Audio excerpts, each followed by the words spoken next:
Welcome to the Petersen's Bowhunting Podcast. All bow hunting, all the time. Now, here are your hosts, Editor Christian Berg and Associate Editor Mark Demko. All right, welcome back to the Bowhunting Podcast. We are all bow hunting all the time, and I'm here today with my good buddy, Associate Editor and co-host, Mr. Mark Demko. Mark, it's great to be with you, my friend. Christian, wonderful to see you again. We actually spent some great time together last week. That's right. We were out in Indianapolis for the 2023 Archery Trade Show. We were wall to wall across the show floor, covering it all, seeing it all. And I'll tell you what, man, it was a great show. Absolutely. And I spoke to a number of people who said the crowds were very, very good, especially on the Thursday and the Friday, the second and third days of the show.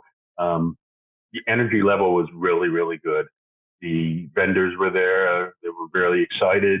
The people who were attending the show, the buyers and the pro shops and things like that were really jazzed up to see everybody come out. Obviously, last year's show was not as heavily attended because people were sort of coming out of the pandemic and weren't certain whether they were going to go or not. This year, the electricity, the energy on the floor was really, really high. Yeah, you're pretty kind, Mark. Last year's show was kind of a dud. It was what it was, but from an attendance standpoint, it was kind of a dud. There was a COVID hangover and, it was light in the last day of the show. Last year was really light, kind of sad. And, we left. Hey, last year I was wondering, what's going to be the long-term future of the show? To be honest with you, it was just kind of made me wonder. But this year, I thought it was a nice bounce back. There was more energy, more attendance, and quite frankly, I thought there was a lot of enthusiasm around the show floor. Everybody was in a great mood. And we saw some neat stuff, which is what people really want to hear about. They don't want to just hear us talk about how much fun we had there. They want to know what we saw that they are going to care about and what they want to get their hands on. So with that, I'm going to throw it out to you, Mark, and I'm going to say, what was your favorite product that you saw at the show this year? When you go to the archery trade show, when you first step on the floor, it's a little bit overwhelming in a good way because ATA show is literally the largest archery only show in North America. So you have dozens, I might say hundreds of vendors, thousands of products if you count each one individually. But you always find a couple that really grab your eye or catch your attention. There's a relatively new company called the Elevate Stand Company. They make hang and hunt stand setup for mobile hunters. They have a platform for that's really lightweight, about 6 pounds, 6.25 pounds, 17 by 24 inches. Great for hunters who want to go everything on their back, hike in, and get into those spots that are either relatively inaccessible, even if they hunt close to the edge of the woodlot or close to home, get in some of those trees where maybe the deer aren't used to seeing hunters. Anyway, so they have that very, it's called the Ultra. It's a really small stand, compact. Then they have a stand for hunters, shall we say, for me, who want a larger platform when they're standing. And then, so this year in May, they're going to come out with a hybrid, something in between, which I think they're really going to hit the sweet spot for people who want a lightweight setup, a lightweight mobile setup, but want a little more of a solid foot base. So I'm excited to see that stand when it comes out. But they were showing that at the show, and a lot of people were enthusiastic about, let's call it that mid-size stand. I don't know that it has an official name yet, but that's pretty exciting. And if you don't mind it. Didn't they? I was going to say, because I stopped by and talked to that guy myself, and I'm trying to remember. I did see the stands, and they were awesome. Super light. Like I picked it up, and I was like definitely wanting one of the smaller ones. I'm one of those small stand guys when it comes to the hang-ons, especially if you're only doing like a morning or evening sit. I don't need much in terms of platform space, especially if I'm only going to be up there for a few hours, Mark. But didn't he also have some climbing sticks or a way to attach climbing sticks to those? That was kind of neat. I can't remember the details. Yeah, so they do make their own climbing sticks as well. They actually sell what they call mobile packages, where you can put them all together. I think the sticks are 17. Each stick is 17 inches or 20 inches. They have two different varieties, and they're pretty lightweight. And then they make a system where those sticks actually lock right onto the stand, fit nicely in place in between the straps, and then they come with a strap system where you can put it right on your back. So everything's integrated. You can hook it all together and hike in and out. So it's a pretty sweet setup. So I'm looking forward to more great things from this relatively new but exciting company. Well, and are they the ones? I'm actually going. I mean, people can probably hear me typing here as I was talking to you. Are they the ones that had the magnets that hold their sticks together and then they stack, or was that somebody else? I honestly don't remember, because I know there's a number one called, I'm going to get his name wrong. Was it called the Timber Ninja? They were there as well, and they had sort of a magnetic setup on their saddles and their stuff. I just don't remember that one, Christian. Here's what I will say. It seems like there's...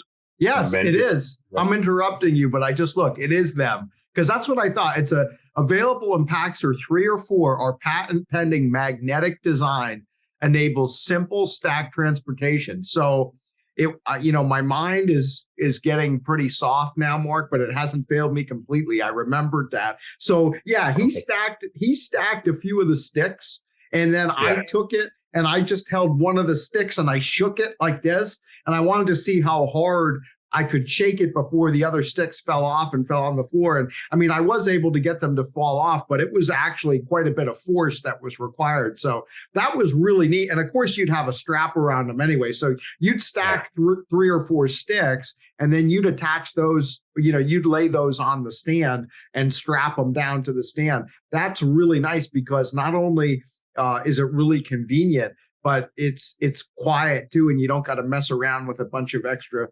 straps and things once you get where you're going. Well, that's even more exciting. I didn't see that part of it. I was trailing a little bit to get to when we got over there, but that makes it even more exciting. And like I said, these things are really, really lightweight too. So yeah, and you had I think you said, man, you're more prepared than I am. That's always the way. I'm a fly by the seat of your pantser. You're a dot the I's and cross the T's, and you have notes for this episode, man. I have no notes. My notes are my keyboard and my soft brain. So anyway, what else did you have there on your top picks from ATA? So there are a couple new trail cams coming out that really caught my attention. One is Moultrie Mobile has a new stand coming out called the a new camera coming out called the Edge Pro, and they say it has AI or artificial intelligence type technology in it. And it was really interesting because when they were demonstrating, it really grabbed my attention. Camera's going to have the ability. So say, for example, a tree branch falls in front of your camera. You're going to be able to open it up and select different segments of the picture, whatever. Somehow it's going to knock that out. The camera will be able to identify that area and not take pictures of it. I'm not sure how that all works because they didn't have a demonstration, but basically, what you're going to be able to do is you're going to exclude certain portions of the camera eye or whatever, and it'll avoid taking pictures. So, like for example, now I have a branch that's in front of one of my cameras, and it causes false triggers all the time. This is supposed to work around that issue, but also you're going to be able to select different target species on the camera, and I'm excited to see how this really works. But say you want to get only deer or only bucks only, you're going to be able to select on the camera, and it's supposed to take pictures of only those animals or sort only those pictures, and they'll be the only ones that become visible on your camera. So it's going to knock out, say, turkeys or hogs or whatever. I mean, what I will say, it's amazing what they are coming up with now in the digital camera, the scouting camera world, because I visited another company, and I don't know if you've ever heard of this one, Christian. It's called WiseEye, WISE. Well, before you get into the WiseEye, because I don't know jack about the WiseEye, so you can have monopoly on all the information on that. But I did want to just throw in a couple things on the Moultrie, because I've been a big fan of the Moultrie mobile system for honestly years and years, probably going on a decade. I was using their wireless cameras back when they were one of the first to come out with a program. They were operating on 3G. It was really pretty clunky stuff at the very beginning. And of course, we all know how good the cellular cameras are today. But I used an Edge camera this past fall, and it was really good. And you said this is the Edge Pro, right? Correct. And the species recognition portion of that really is effective. So just with the regular Edge, it's integrated with the app, and there's no extra charge for this, which I really like. Some of the other brands charge extra for the species recognition and tagging. It's all included with the Moultrie. So it takes pictures of everything, but if you just want to see bucks or bears or turkeys, you can just select that and it'll automatically filter your image. So now with this Edge Pro, it's taking it a step further, and you're actually telling the camera, and I don't know if it's so much, you talked about, hey, if you only want to see, for me, it's going to be does. Like, because I don't know about where you hunt, but where I hunt, especially if I put minerals out, the number of doe pictures that I get is ungodly, hundreds sometimes in a day, because there are a lot of deer. So just the ability to say, hey, I only want to see deer with antlers on their head. So only take pictures of bucks and only send me pictures of bucks. If it actually is smart enough to do that and not take all those photos, not only is it going to make my job a whole lot easier in terms of like just going through my images and sorting them and filing them and everything, it's going to potentially save the camera a lot of battery life. Because I would think if that's actually several hundred images a day that the camera may not ultimately take because the lens is identifying that animal there as a doe. And so then it's not going through all the other processes of actually, operating the shutter and storing the image and all those things, which I'm sure, you need additional power to accomplish. That could really improve the longevity of the cameras too. So I'm excited about that. And I'm actually bummed because I was recording video on some other products for our website while you guys were at Moultrie. So it's funny because you're not the only one. I think pretty much everybody from the office had named that Edge Pro as one of the top new products for 23. And I didn't even get to see it in person. So I'm just going off second hand, but having a lot of experience with the Moultrie system, I think I have a pretty good idea how that'll work. And then, the other thing, like you said, the ability to actually select different pixels. I'll give you another example. You talked about the branch. I don't know about you, but there's been times over the years with multiple cameras from different brands. So I'm not picking on anybody. Have you ever set up a camera somewhere where there's some grass or weeds or maybe a briar bush or something that moves back and forth in the wind? And sometimes you just end up getting a whole bunch of pictures of waving grass or something like that. And apparently with this new system, you're actually going to be able to go in with your app and basically like select that area of the frame and say, don't key in on any movement over here in the corner because that's no good. And so again, I'll just throw it back to you with this. You're right. It's amazing what they're coming up with. And it sounds like they're not the only ones, because I know you were anxious to tell everybody about this Wise Eye, and you can enlighten me on it as well. Yeah. As I was walking around, the display caught my attention and I stopped to talk to them. And now I'm relaying this from what they told me, but basically they had worked with some of the cell camera manufacturers to develop technologies. And they have this incredible software that goes with their Wise Eye cameras. And basically, it does something similar to you see what a lot of the companies are doing now. As you amass all your pictures and they go to the apps, you'll be able to separate the images and it'll give you graphs on times of the day that deer visit, pass by the camera, visit a feeder, times of the day for animal movement. One thing that was really interesting is it would track when the camera was triggered and the animals came in, would be the wind direction and the barometer reading and all these things. So basically, where I'm going with this, it would then put that out or extrapolate that into graphs or a bar system or whatever, and you'd be able to see when the peak movement times were, where the animals were passing by the camera and things like that. But it takes it one step further. It then inputs all that data and it gives you a forecast for the next 7 days. So based on all the photographs that were taken all the information that was uploaded from the camera that then tell you the best times, if you can, to be in the woods or sitting in front of that feeder and things like that. So you know how we had the companies like Data Sport that do the lunar forecast and things like that. It's taking this based on real on the ground data at your hunting location. So if you're a guy who's really a technology nerd or really interested in trying to hone in on a specific animal, this might be another step to help you put that puzzle together. And I hope I explained that well, but it's doing two things. It's capturing all the information like a lot of the other cell cam companies do, but then it's giving you a forecast for the next 7 to 10 days based on all the data it has that'll really help you if you're looking to target a certain animal or you're looking for the best time to sit based on the information it had gathered in previous camera triggers.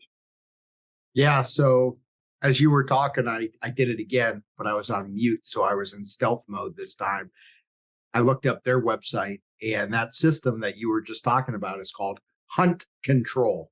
I'm sure they told you that, but you may have forgotten in the flurry of activity. So it's their Hunt Control system, and they advertise that as the smartest trail camera software in the industry.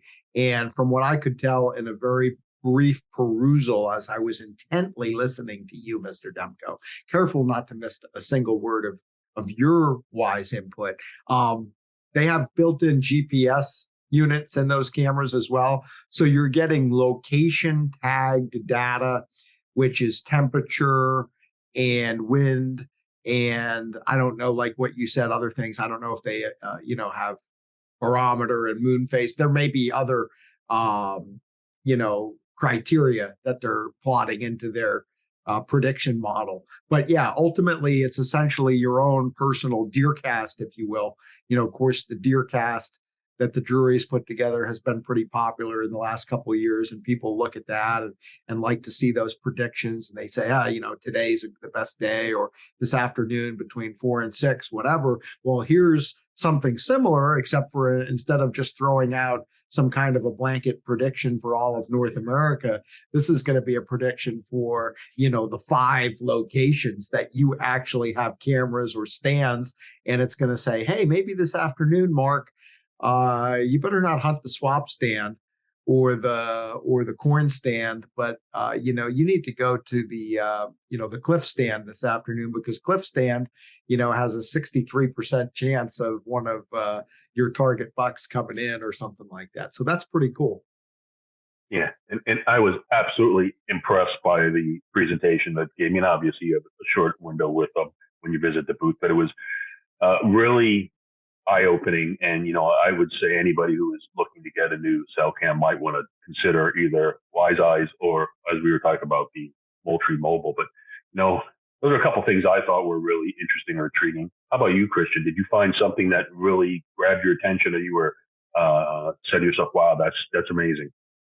Well, it's funny because, of course, you talked about trail cameras, and that continues to be, one of the hot categories in bow hunting, hunting in general, I guess, but with the cellular technology, of course, and all of the different possibilities that opens up in terms of application and the way that we use the information that those cameras provide, it's really changing the way we hunt. That's what it boils down to.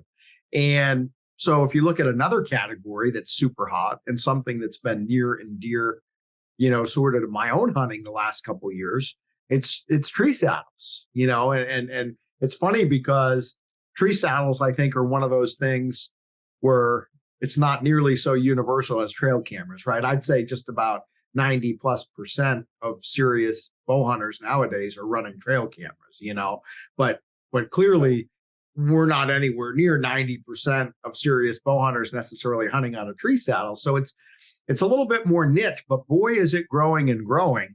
And, I was one of those people myself. I was never going to hunt out of a tree saddle, one of those stupid things. And, all the common misconceptions, you look at it and you're like, oh, it's a pain in the butt and it won't be comfortable and all that.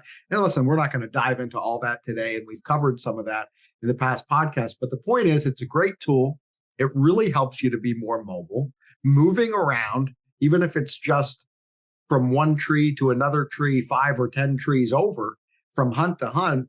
I have found, anecdotally, I can tell you, Mark, that really keeps the deer off guard. I mean, if you want to keep the element of surprise in your favor, don't hunt in the same tree over and over again. It's as simple as that.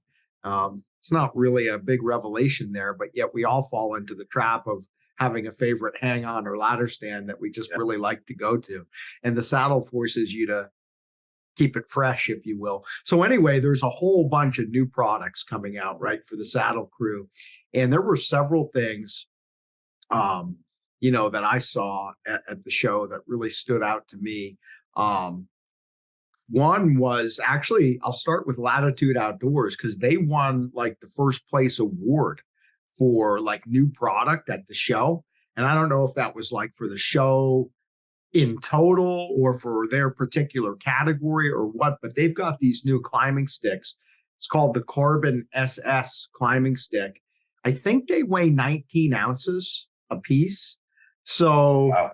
Yeah, it's basically, and again, they're made out of a resin with it impregnated with a carbon fiber. And, the guy explained it all to me at the booth. I'm not going to try and regurgitate his spiel, but I was able to, he had a few of them set up on a cedar tree, right there in the booth. And I was able to get up, in a saddle on these things and jump up and down on the sticks on the side of this cedar tree. And they were definitely more than sturdy enough for my 210-pound lard butt, to be supported well. And the lightness, was unbelievable. So the thing that really blew me away, because obviously 19 ounces speaks for itself in terms of how lightweight those things are, but it's just how affordable they are. I think he told me they're like $134 a piece, which, while not chump change, I told him I'm like, oh man, I thought they were going to be like $200 or more each, just because they're so innovative, So I think they're selling them like in sets of 3, and I don't remember exactly what the price was, but that's going to be hot this year. I can tell you, whether you hunt with a hang on or a saddle, if you run, a mobile setup, if you're somebody who likes to hunt public land, or if you're somebody like me who just likes to hunt a lot of, private ground. I just hunt on a few farms, within 20 minutes of the house. But I've gotten big on like I said, the last couple of years, I've just gotten away from hanging stands. I always used to hang stands in the summertime, and I try to put up a few new ladders or hang-ons with, semi-permanent sets every year. And I've just gotten away from that. I very rarely, last year, I think I put up one, before the season. And because I've just gone to the saddle, and I'm like, instead of setting, 5 new spots this year, I'm not going to set any. I'm just going to scout areas. And then when the season comes, I'm just going to go back to those areas, and I'll spend 5 or 10 minutes just standing on the ground, looking around a bit, looking at the sign, thinking about the wind direction, and picking whatever tree I think seems like the best bet for that day. And it's worked out pretty well for me. So I was excited about that one, Mark. Yeah. If you don't mind me asking, did you have a chance to shoot any of the bows on the show floor? Was there one that stood out to you, or maybe a couple that you really liked? Obviously, some of the major bow manufacturers from across the country are there, Bowtech and Prime Archery and things like that. Did you have a chance to shoot any, and what did you think? Well, you and I are both blessed more than most men in the fact that we're left-handed. And of course, God reserved that for the most talented 10% among us. And to those of you who are right-handed, Mark and I apologize, because the dirty little secret of the archery industry is that, because you guys are the majority of the market, the bow companies always crank out the right-handed risers first. And there's usually 2 or 3 major defects in there. I don't know if you guys realize this, you righties, but you've been shooting subpar bows for years. And it's really, what they do is they use you guys to get all the kinks worked out, make any modifications that are needed. And then by the time they start machining the left-handed risers, Mark and I usually get these pristine bows that are completely dialed in. I think usually about, in addition to the fact that we're 10% of the market, I think the left-handed bows are usually 10% more accurate, Mark, than most of those right-handed ones. That's exceptional. And, it's funny that you say that, because, there was one I did want to shoot. I was pretty excited about, and they did not have any left-handed models on the floor. So yeah, so that was a really long-winded way of me saying there were surprisingly few bows available for us to shoot at the show because um, there were not left-handed demos available for a lot of these models. And I did shoot a few bows, but like I shot the Bowtech Carbon 1, but I had already had one and done a video, which people can see, on our website and YouTube channel. That's a great bow. The bow that I really wanted to shoot, so I do want to talk about one bow, and I really wanted to shoot it. And I was super bummed because I don't know if they had any lefties, but they weren't letting anyone shoot them anyway because they didn't have a shooting lane. And that's the new X-Lite from Expedition.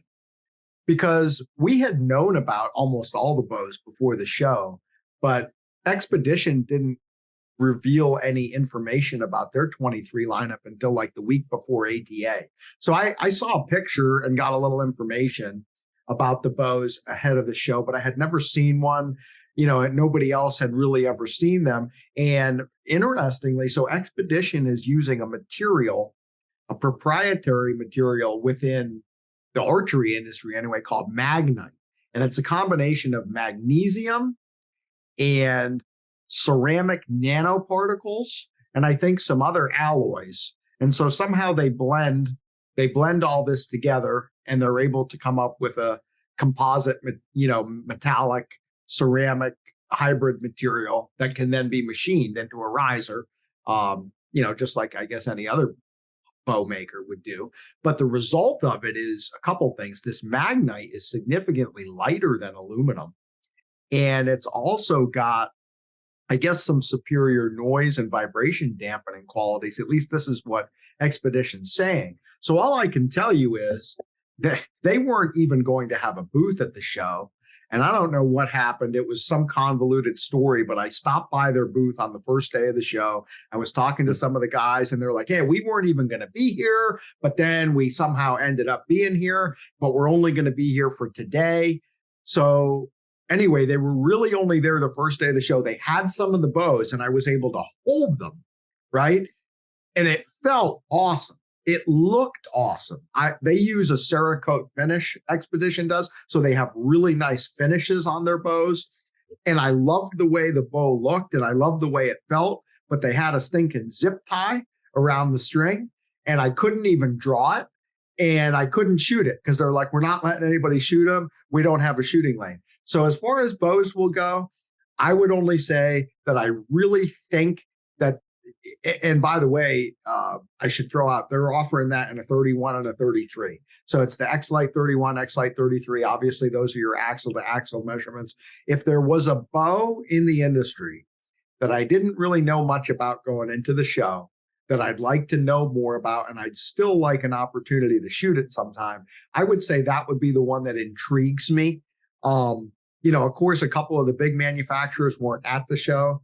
Several actually. No Matthews, no Hoyt, no Elite. So there were some really good bows that we've already, done some testing and reviews on that weren't even there. And so, of course, I don't mean to, leave anybody else by the wayside, but we're talking about ATA today. And for me, as far as the show itself goes, that Expedition is the one that I thought was most interesting of what I saw in Indianapolis. And I'm kind of bummed yet that I didn't actually get to put some arrows through that and see what it felt like to shoot.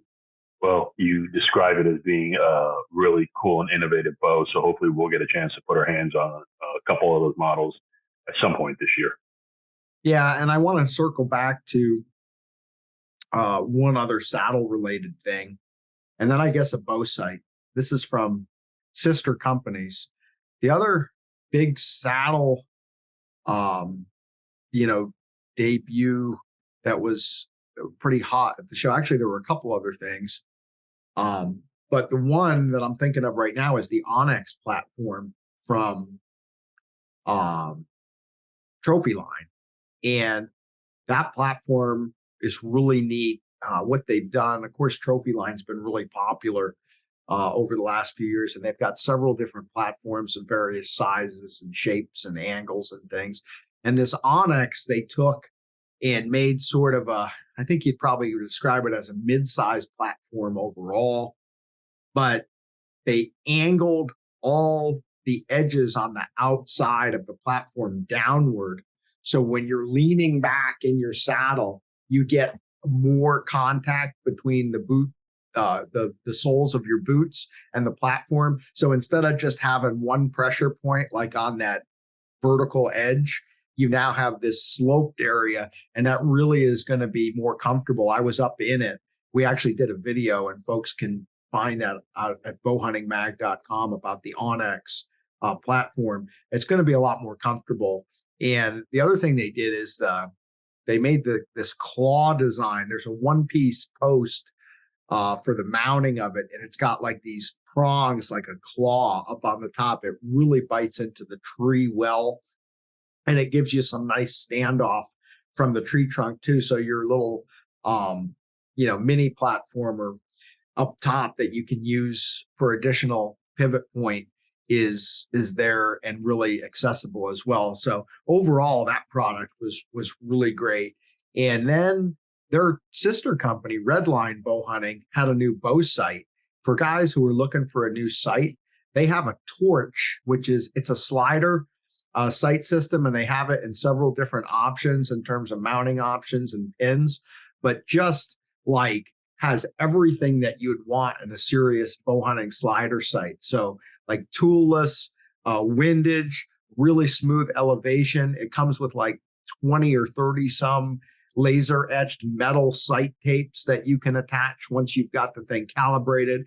You've got, integrated bubble levels, and I think they give you 3 different ones, so you can pick the color of bubble level that you want. All metal, construction, really nice aluminum. The drive wheel for your yardage adjustment is like self-lubricating brass. So it's really, really smooth. It's never going to rust. That was really neat too. In terms of a bow accessory, I think that sight was one of the best things I saw at the show. And they won, along the same lines, like I said, Latitude had won an award for those climbing sticks. Redline won a 3rd place award for new product for that torch bow sight. So that wasn't just me who thought that was a good one. That was one of the more popular items on the show floor. Yeah, no, we had a chance to see that, and it is an exciting new development. And then Redline puts out a lot of quality products, but they've really been expanding their line. So it's exciting to see what else is going to come out from them. Yeah, and the last thing I'll throw out, I mentioned something else on the saddles. I just didn't want to go without giving them a mention.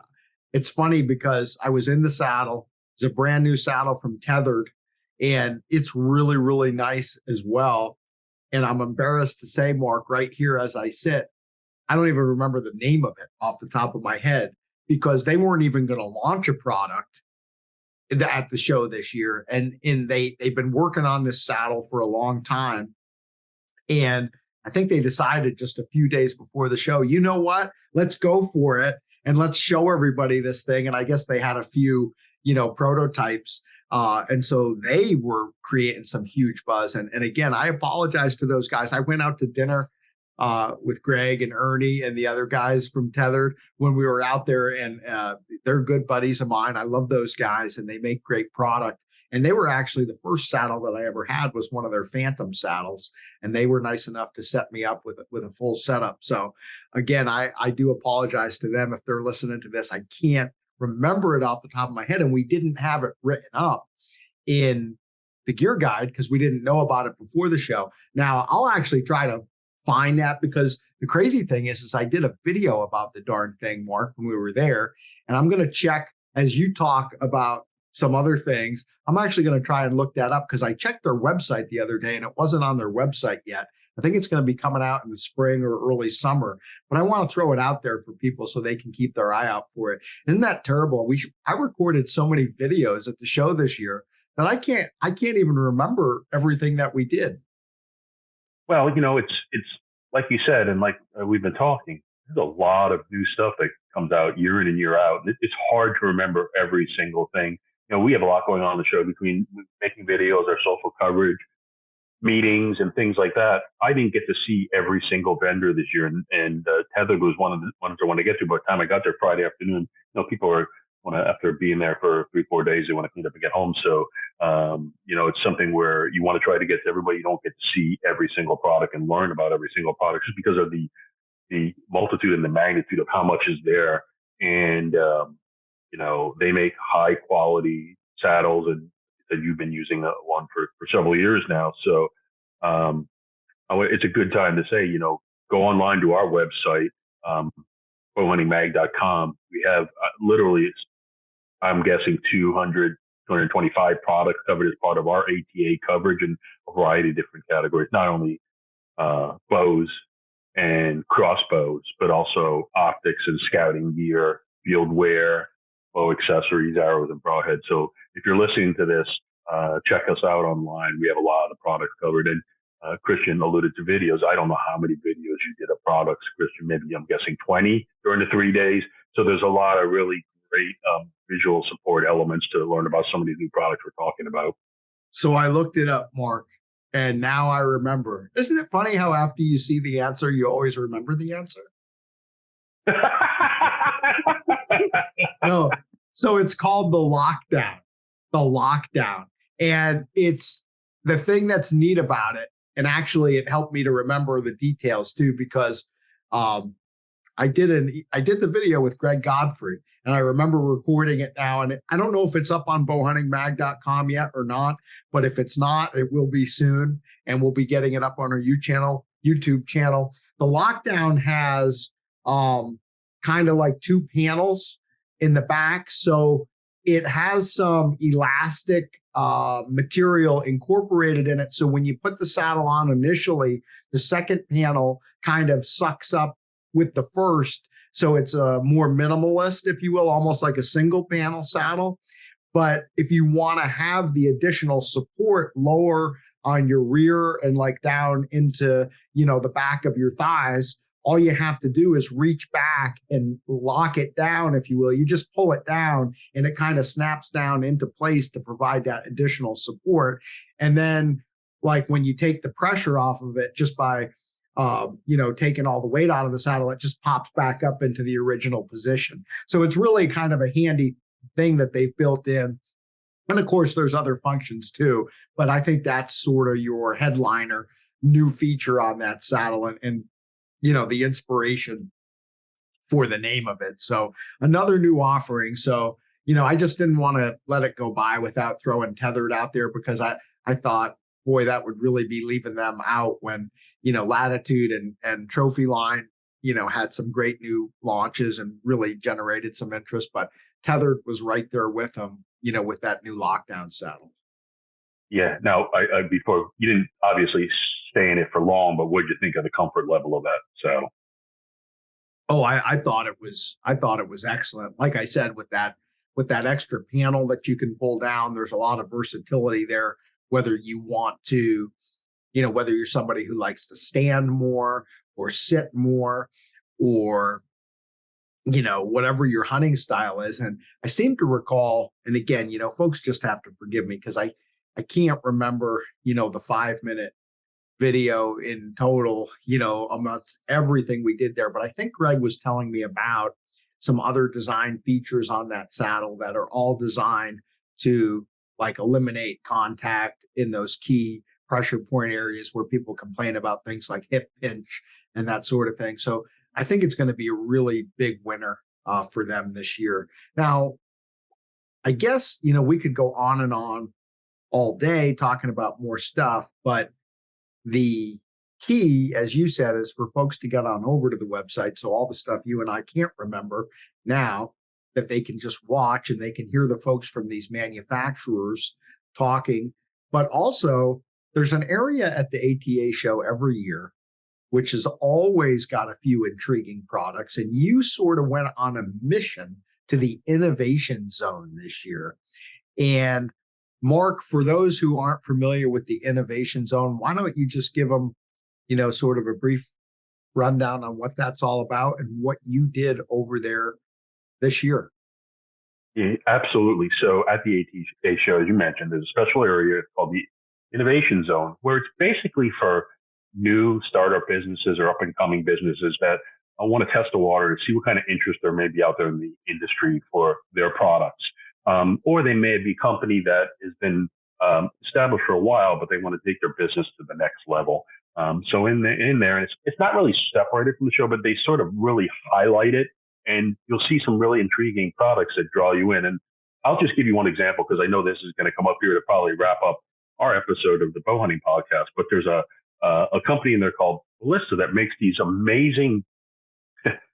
When I say compact, they're compact. They almost fit in your elbow to your hand. Compact pistol crossbows. But amazingly, they can shoot the bolts up to like 420 feet per second. They're really, really small. If I can find the dimensions here quickly, I'll tell you. But the company's Ballista, and they make these uber small. Well, crossbows. You don't really have to look it up or show anything, because you went over to the Innovation Zone and set up and did a podcast event over there. And Ballista was one of the companies that you invited to come over. So you had a woman from Ballista who sat down with you. She had at least one of the crossbows, because I looked at a little of your video. So what we're going to do is we're going to end today's show by transitioning from Mark and I, shooting the you-know-what over the ATA show here. And we're going to transition and show you, I think it's about 17 minutes. How many manufacturers? I know you had Ballista. Who else did you have? We had a broadhead company, and then we had a saddle company called Timber Ninja by a guy who originally was a rock climber and wanted to bring some of that technology to the industry. And do you remember who the broadheads were? I don't remember the name off the top, but again, they're going to be featured pretty prominently in the video. So perfect. That makes me feel better that I'm not the only one who can't remember. Nice. My only response is that is the beauty of Google. You can't remember it, you can look it up. Yeah, and old guys like us, do you remember what it was like to try and write articles before the internet? Holy cow, we had to do all our own research. Man, I'm going to embarrass myself here. And I'm certainly a more seasoned bow hunter, but I'm not ancient by any means. Remember when there wasn't cell phones, when you didn't have that technology in your hand? I thought it was really cool when I was a newspaper reporter at the Morning Call in Allentown, Pennsylvania, that I think we got beepers. And like, yeah, you'd get a beep on your beeper, or it would vibrate on your belt, and you'd look and there'd be a phone number on there, and you had to rush to get to a payphone, or if you were at somewhere, maybe you asked to use the telephone, and dude, why are we talking about beepers on a show about the ATA? I think that's not really the most modern bow hunting technology, but we've come all the way from beepers to cellular cameras that only take pictures of the animals you want to shoot. Very innovative. With that, maybe we need to jump into the innovation zone. That's it. Very innovative. So with that, folks, thanks for listening to this segment. Mark and I kind of rehashing some of our fondest memories from ATA 2023. And we will now transition into Mark's podcasting segment from the Innovation Zone. I know you'll enjoy that too. A chance to learn about 3 products from smaller companies that you may not have seen or heard before. So enjoy that. Thanks for checking out the Bowhunting Podcast, and we will talk with all you folks again next week. So, hey, everybody, welcome to the Bowhunting Podcast. We're here on the final day of the ATA show. I got to tell you, we're in the Innovation Zone, and it's a pretty unique experience. It's for new businesses are just starting out or looking to grow their company, or maybe taking the next step and getting out on the main show floor here at ATA. When you come to the ATA show, it's the largest archery-only show in the country. There are literally hundreds upon hundreds of vendors. But this area has some really unique products, some really innovative people. And Jason's one of them. Jason, welcome. Yeah. You're with Timber Ninja, and you create mobile hunting systems, tree saddles. But you have a unique story of how you got into the business. Why don't you talk about that a little bit? Yeah, so Jason Redd, Timber Ninja Outdoors. So I got into the mobile hunting products. We started May of 2020 in the height of COVID. And tough time. Yeah. Comes from a background. I've been hunting since I was 7. Mainly, always hunted public land, and mountainous public land was a big thing. But also, what we were talking about, I have a background as a rock climber and as a fall protection specialist. I've been selling and training and consulting fall protection for 18 years. So just, putting that creative mind with the hunting products really made sense for us. I mean, we were the first company to release carbon fiber sticks 3 years ago, and we got into the saddle. It's just a natural progression for what we were going to do, because, I mean, we're a mobile hunting products company, so the items that we will continue to make and innovate will always be mobile hunting specific for us. Yeah. And they're all made here in the United States. Yeah, and I'm going to guess, being a rock climber, one of the first things that you wanted to incorporate into your products is to make them as lightweight as possible. Mm-hmm. Yeah, so. Yeah, lightweight. I mean, so we released a new saddle this year at ATA. It's part of our Black Belt series. It's the Nano. So essentially the idea for this came from a alpine harness that I had. It was very minimalist. You could wad it up and put it in a sack about the size of a Nalgene. Because, when you're alpine climbing, you have to hike in a long ways before you can start to climb. So you want your stuff to be compact and lightweight. So that was where the inspiration for this saddle came from. And right now, it's the lightest saddle on the market. It weighs 1 pound. You're not kidding. That is light. I mean, and everybody's going with the trend of trying to make it lighter while still maintaining all the safety aspects, things like that. 1 pound's awfully light. 1 pound. I mean, it's also comfortable too. We use a very proprietary fabric. Wow. It's really soft. It's a 2-way stretch. And it has a higher tensile strength than ripstop. A lot of people are familiar with ripstop. They're using a lot of ultralight packs. It's very strong. This material actually has a higher tensile strength, but it has stretch and it's not as loud. So, whitetail hunting, you really want to be as quiet as possible. Yeah. But, what's really cool about this, and it's unique compared to other people's products, our main concept is to be the most innovative and most efficient hunting as possible. So, in most of our items, we try to make them ready to hunt, so you don't have to add any accessories. So one of the things that our new saddle, the Nano, and also our other Black Belt Ultimate, which is a 2-panel saddle, we have magnetic stick holders for when you're climbing up the tree. And then on the back, most people that saddle hunt, they use climbing sticks and then they use a saddle platform. And going up the tree, a lot of people have to buy, a 3D printed platform hanger to add into the molly loops to get their stuff up. Well, this comes incorporated with a magnetic connecting platform hanger that's already ready to go. Our pouches, they're really ergonomic, one-hand operation for zipper, the waterproof. Our buckle, a lot of people have loud, clangy metal buckles that you have to orient in a certain way to get them to latch. Well, we use a magnetic buckle, so it finds itself in the dark. So really lightweight. That's pretty ingenious. I mean, that's a great thing there. It looks like you've really tried to incorporate a lot of the little things that'll make the experience better for the mobile hunter, for the saddle. Yes, sir. We try. I mean, everything we do, we try to be the most innovative. I mean, a lot of people come by and even know we've had a stick out for 3 years. But I mean, I always tell people we're not a marketing company. We're an innovations company. Yeah. Now the sticks, are these the ones you came out with first? Yes, sir. This is the one we came out with 3 years ago. It's a carbon fiber, all carbon fiber. It's laid up carbon. It's not, like blended with any other materials. It's laid up. We have a composite step. So this makes it really quiet and really lightweight. So we have a 20-inch stick. It weighs 1.2 pounds. We also make this in a 24-inch version because there's a lot of people making sticks. To make them lighter, have to make them smaller and shorter. Like a 16-inch step, I mean, that's not much. I'm 6'2", so 20 to 24 is no problem. Tell me again, how much does one stick weigh? This one weighs 1.2 on the 20-inch, and on 24, it's 1.4. I mean, when you put your package together, now obviously there are other things you need to carry in the field, like the bow and a package. This is super lightweight for anybody who's a mobile hunter or a saddle hunter. Whether you're hiking deep in the woods or you're hiking through your favorite woodlot, this is incredibly light. Yes, sir. We try to be light and quiet, and like you're talking about a backpack. Like both of our new saddles have a shoulder strap system that has a magnetic attaching backpack on it. We call it the Uni system. It'll work with both of these because we just want to have a package ready for people just to go out, be able to walk to the tree, walk up without stopping, and be like a ninja. Yeah. Well, no, thanks so much for joining us. I know you have a lot of people stopping at your booth. We're going to let you go, but quickly, if people want to learn more, what's your website? Our website's timberninjaoutdoors.com, and the same on social media and on YouTube and everything else. So check us out, and we're always happy to talk hunting. Thanks so much, Jason. Thanks, buddy. Have a great day. Yes, sir. Great show. So I got to tell you, we have another guest on, and when I'm walking through the aisles and checking out all the new products from broadheads to bows, crossbows, accessories, you see a lot of great things. But I saw something today that turned my head. Come on in, Alina. And it were these, let's call them almost like micro crossbows. You can set one here and we'll pull it in as we're talking about it. But this is Alina with a company called Ballista. Now, Yes. where are you based in? We're based in Florida, and basically our initial idea was to come up with something that's both affordable and that's easy to get people started off with archery and get crossbows basically to every home.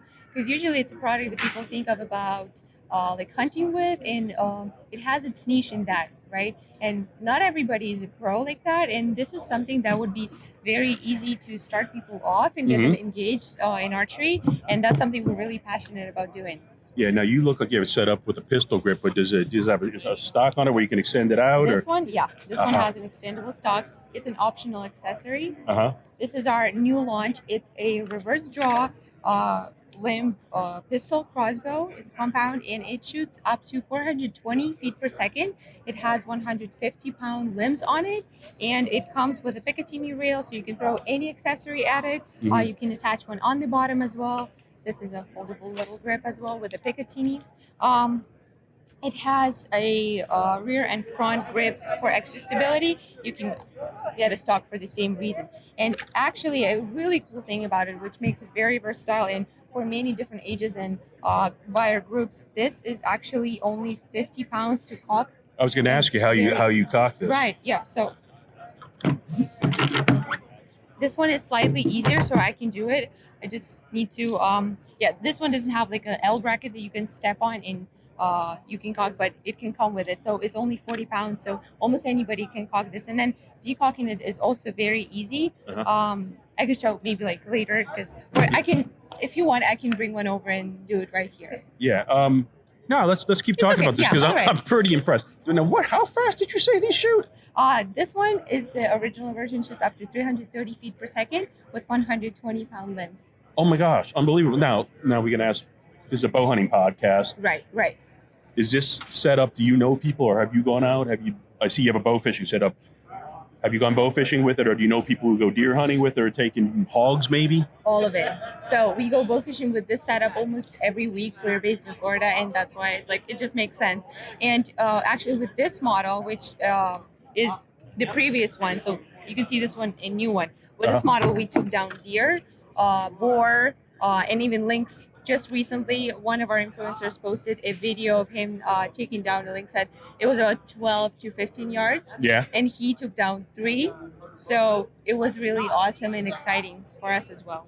Yeah, no, I don't know if you know stuff up here, but what's the draw weight? You were sort of showing the butt on the back. You know what the draw weight is? Right, 120-pound limbs. Okay. Yeah.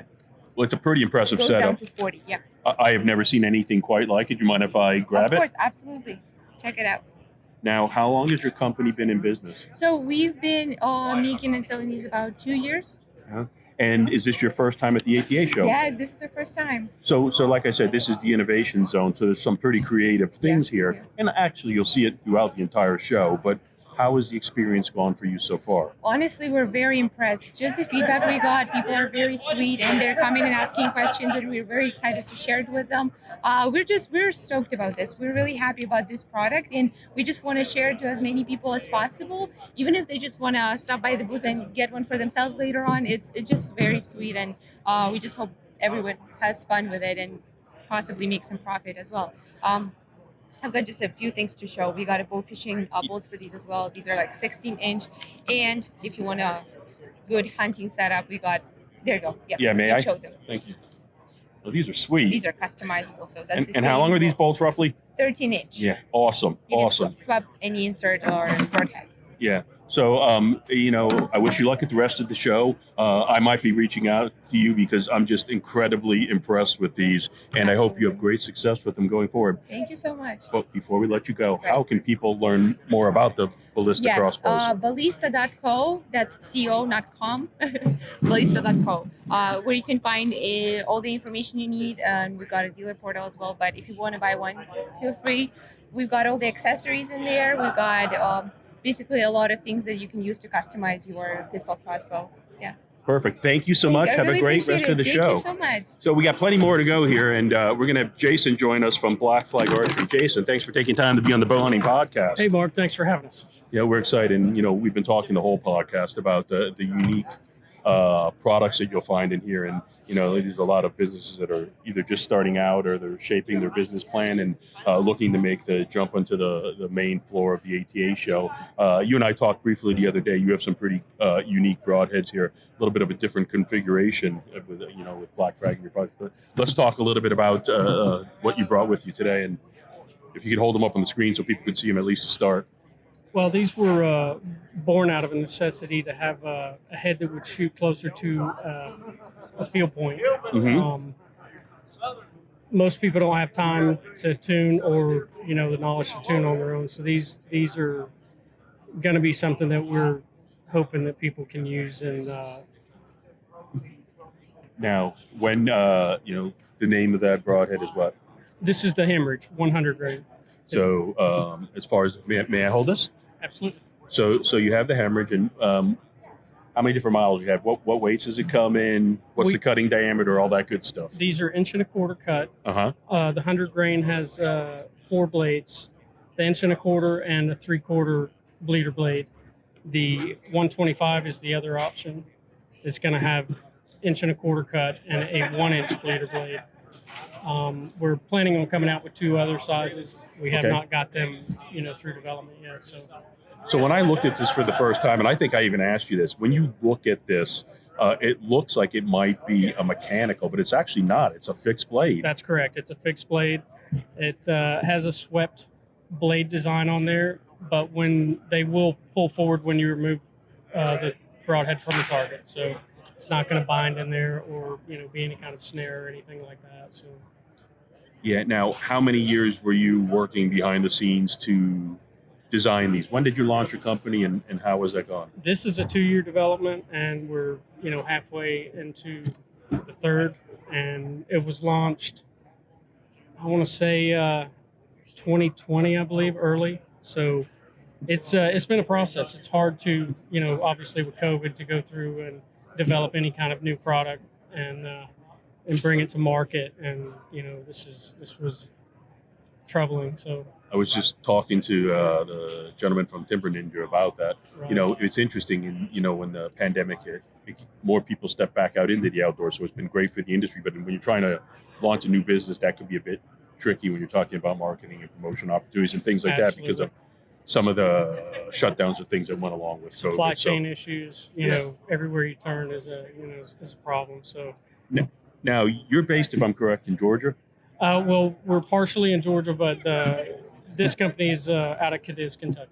Yeah, and so have you had people using these broadheads across the country? You're starting to gain some great interest in this. That's right. Yeah, we've had some pro staff that have hunted with them this year, and we've had good success with them. And this is the first time we've had any packaging to be able to distribute. So we're kind of making our debut here and hoping to, cut out our spot in the market and develop more products to bring to market. So. Well, I certainly wish you the best, as with everybody who is in here today. Now, I'm going to put you on the spot before we wrap up this segment of the Bowhunting Podcast. Right. I don't know how much time you get to walk around on the show floor, but hopefully you get a little bit of time. What's the most interesting product you've seen here at the ATA show for 2023? Well, for me personally, it was the bow training aid that they had over there. I'm trying to think of the name of it. It escapes me right now, but it's integrated with your phone, so you can, draw and shoot, and it's almost a visual training aid video game. So that's going to be my first purchase out of this show. So. Well, when you think about the archery and the bow hunting world, it's only one part of the entire hunting industry. Sure. And so when I come at it from that perspective, when you think about it from that perspective, it's really amazing how many cool and innovative products that come out to help bow hunters have better experiences, obviously kill more game and things like that. Yours is a perfect example. These are rather unique. I hope you have great success with them. And thank you so much for joining us. I appreciate you having me. So, hey, everybody, that's going to wrap up from here at the Innovation Zone at the ATA show. Get a chance, go online to the ATA website, or also you can check out all of the new products in here for 2023 by visiting our website, bowhuntingmag.com. And we'll see you next time on the Bowhunting Podcast. Thanks for downloading the Petersen's Bowhunting Podcast. All bow hunting, all the time. Pick up the latest issue of Petersen's Bowhunting magazine on your local newsstand or connect with us online at bowhuntingmag.com.